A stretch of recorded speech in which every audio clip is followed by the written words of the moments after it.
حسبنا اللہ ونعم الوکیل ونعم المولا ونعم النصیر لا حول ولا قوة الا باللہ العلی العظیم اعوذ باللہ من الشیطان الرجیم بسم اللہ الرحمن الرحیم الحمد للہ رب العالمین والعاقبۃ للمتقین والجنۃ للموحدین ثم الصلاة والسلام على نبی الأمی المکی المدنی القرشی الہاشمی الابتہی مولا و مولا الکونین جد الحسن والحسین ابی القاسم محمد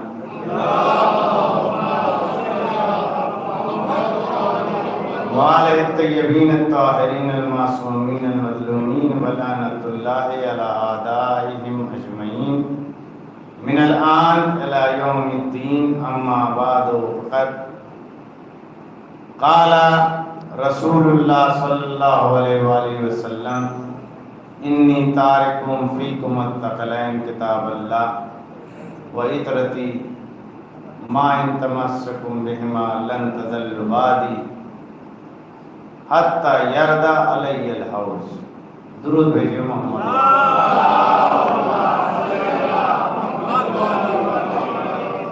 حاضرین گرامی قدر، یہ جو مسئلہ ہے انہدام جنت البقیع کا، یہ نظریے کا مسئلہ، ویژن کا، وچاردھارا کا 1400 سال پہلے جن کو خارجی قرار دیا گیا تھا، وہ اکٹھا ہوئے اور انہوں نے طاقت حاصل کی، اور طاقت حاصل کرنے کے بعد سیدہ کے روضے کو مسمار کر دیا. صرف یہ نہیں کیا، بلکہ آپ کو معلوم ہونا چاہیے کہ کربلا پر بھی حملہ کیا اور نجف پر بھی حملہ کیا، اور آج یہ مسلمانوں کے علمبردار بنے پھرتے ہیں. میں آپ تمام کی خدمت عالیہ میں عرض کرتا رہتا ہوں کہ یہ نہ جانیے کہ اہل بیت کے ماننے والے کم ٹھہرتے ہیں. آج اگر سینسس ہوگا تو سب سے زیادہ اسلام میں اگر کوئی مکتب فکر نکلے گا تو وہ اہل بیت کے چاہنے والے نکلے گا. یہ واضح اور روشن ہے. آپ دیکھیے تو یہ جو تمام خرافات ایجاد کی جا رہی ہے، وہ صرف اور صرف اسلام کو کمزور کرنے کے لیے کی جا رہی ہے. اسی لیے سرکار مصطفیٰ نے 1400 سال پہلے بتا دیا تھا کہ کتاب خدا اور سنت ائمہ میری اطاعت، سنت رسول، اس دونوں کے ساتھ تم اس دنیا میں کامیاب اور کامران ہو. ورنہ جس نے ایک شے پر تکیہ کیا وہ گمراہ ہو گیا، برباد ہو گیا، نیست و نابود ہو گیا. ہم اس لیے اکٹھا ہوئے ہیں تاکہ ہم ظالمین کی مذمت کریں جنہوں نے ظلم کیا، اور قرآن اس کا اعلان کر رہا ہے. لا يحب اللہ الجہر بالسوء من القول الا من ظلم وکان اللہ سمیعا علیما. یہ سورہ نساء کی 148 نمبر کی آیت کریمہ. لا یحب اللہ چھٹا پارہ ہے اسی کی پہلی آیت ہے. پہلا پارہ الف لام میم، دوسرا سیقول، تیسرا تلک الرسول، چوتھا لن تنالوا، پانچواں والمحصنات، اور چھٹواں لا یحب اللہ. یہ پہلی آیت ہے شروعات کی. اللہ نے کسی کو بھی اجازت نہیں دی، ہم آپ جیسے ایک دوسرے کو برا بھلا کہتے ہیں، کسی کو بھی اجازت نہیں دی کہ وہ ایک دوسرے کو برا بھلا کہہ سکے.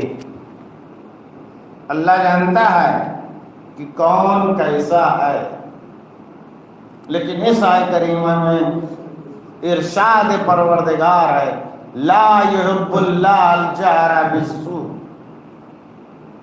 من القول الا من ظلم. کسی کو بھی برا بھلا کہنے کی اجازت نہیں ہے مگر جو مظلوم ہے وہ برملا برا کہہ سکتا ہے. توجہ کریے گا کہ جو مظلوم ہے اس کو برملا برا بھلا کہنا ہے. قرآن میں جہاں بھی تذکرہ ہے، استدلال کریے، استدلال کریے کہ قرآن میں جہاں بھی تذکرہ ہے ظلم کا ہی ہے، یعنی ظالمین کو برا بھلا کہنا ہے. اس کے بعد قرآن میں پھر آپ دیکھتے جائیے دیکھتے جائیے دیکھتے جائیے. اس کے بعد وہاں سورہ لقمان میں پہنچیے لا تشرک باللہ ان الشرک لظلم عظیم. اللہ کے ساتھ کسی کو بھی شریک قرار نہ دو. ان الشرک لظلم عظیم، شرک سب سے بڑا گناہ ہے. یہ نام کے موحد ہیں، آل سعود نام کے موحد ہیں، نام کے توحید پرست ہیں، لیکن اصل میں ان کے دل میں شرک پوشیدہ ہے. اسی طریقے سے جیسے چونٹیوں کے مثل شریانوں میں کسی کے دوڑتا تھا ویسے آج بھی دوڑ رہا ہے. ہمارا کام ہے بار بار ان کی نقاب کشائی کرتے رہے. عزیزان گرامی، یہ افکار کی لڑائی ہے، افکار، یہ ویژن کی لڑائی ہے، یہ وچاردھارا کی لڑائی ہے کہ وہ ظالم کو مہامنڈت کر کے بلند کرتے ہیں، لیکن ہمارا ہی وہ مکتب فکر ہے کہ اس مہامنڈن کو ایک تقریر کے ذریعے سے ختم کر دیا جاتا. یہ ظالموں کا ایک گروہ ہے کہ جو ظلم کر رہا ہے، عقیدہ توحید میں بھی ظلم کر رہا ہے اور خاندان رسالت معاب کے ساتھ بھی ظلم کر رہا ہے. روایت میں ہے کہ اگر کسی کو 1000 سال عمر دی جائے اور وہ دن میں روزہ رکھے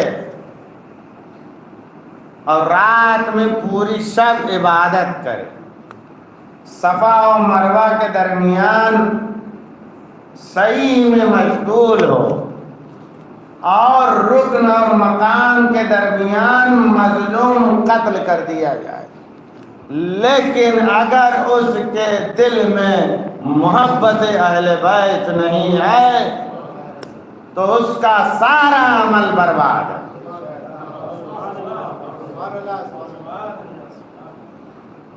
تو عزیزان گرامی، یہ ویژن کی لڑائی ہے اور ہمارا کام ہے کہ ہم اہل بیت کے نظریوں کو پیش کریں۔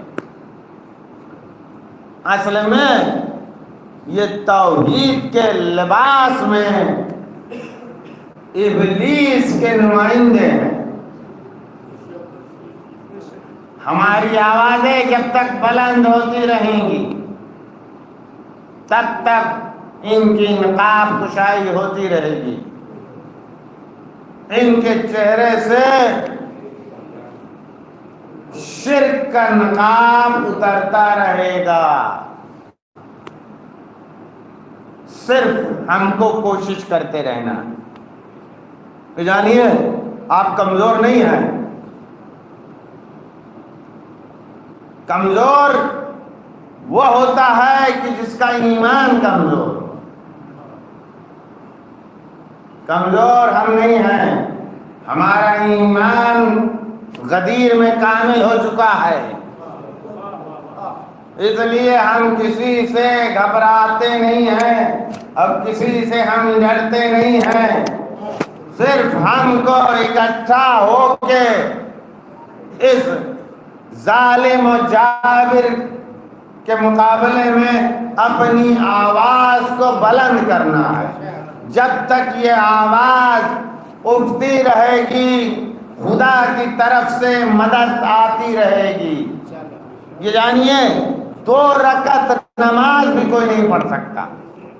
کوئی یہ کہے کہ میں نے 2 رکعت نماز پڑھ لی تو یہ اس کا سب سے خراب نظریہ ہوگا۔ آپ نے صرف ارادہ کیا تھا، ارادہ۔ اللہ نے آپ کو جگا دیا، آپ نماز پڑھ لیے، آپ سوتے رہتے، آپ مریض ہو جاتے، آپ کے لیے مشکلات پیدا ہو جاتی، دل سے یہ بات نکل جاتی کہ 2 رکعت نماز مجھ کو پڑھنی۔ اللہم ارزقنا توفیق عطا، خدایا مجھ کو اطاعت کی توفیق، وبعد المعصیہ، خدا ہی ہے کہ جو گناہوں سے ہم کو روکتا ہے۔ وصدق النیہ، نیت میں خلوص ہونا چاہیے۔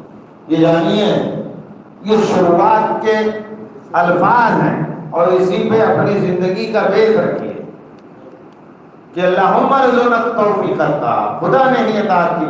آپ بتائیے، میں بار بار آج کل آپ کی خدمت عالیہ میں عرض کر رہا ہوں کہ ابلیس 12,000 سال کا کم سے کم ٹرین، 12,000 سال اس نے سجدہ کیا تھا، 12,000، یہاں 70 سال میں 70 جنم ہو جاتے ہیں۔ 12,000 سال کی ٹریننگ اور اس کا امتحان بھی لیا گیا سجدے میں۔ ایسا نہیں ہے کہ کوئی نیا امتحان لے لیا گیا اور کہ یہ موٹر بنانا ہے، موٹر بنوایا گیا ہوتا، ابلیس فیل ہو جاتا تو ایکسکیوز کرتا کہ میں موٹر بنا رہا تھا۔ جس کام میں وہ ایکسپرٹی تھا، سجدے میں امتحان بھی سجدے سے لیا گیا۔ اسی لیے ہمارا بھی امتحان اسی ایکسپرٹی میں لیا جائے گا، یہ نہ سوچیے گا کہ نئی چیز میں لیا جائے گا۔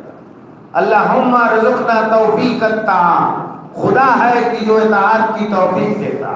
میں نے 2 رکعت نماز نہیں پڑھی ہے، لیکن اطاعت پروردگار میں جو توفیق ملی ہے اس توفیق کی بنیاد پر ہم یہاں نہیں آئے ہیں، بلکہ خدا نے توفیق دی ہے۔ توجہ کر لیجئے گا اس کے اوپر، آخری کلام ہے کہ اللہ نے توفیق دی ہے کہ ہم آئے ہیں، بس اسی چیز کو زندہ رکھیے، اپنے ارادے کو مضبوط رکھیے کہ ہم بار بار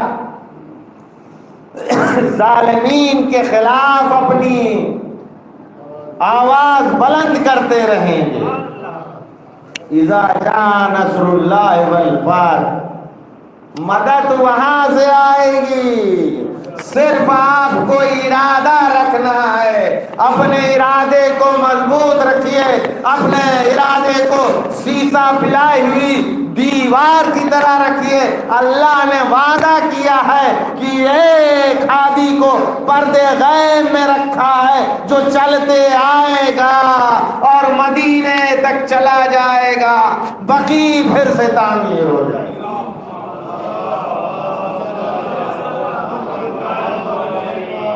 وآخر دعوانا الحمد للہ رب العالمین.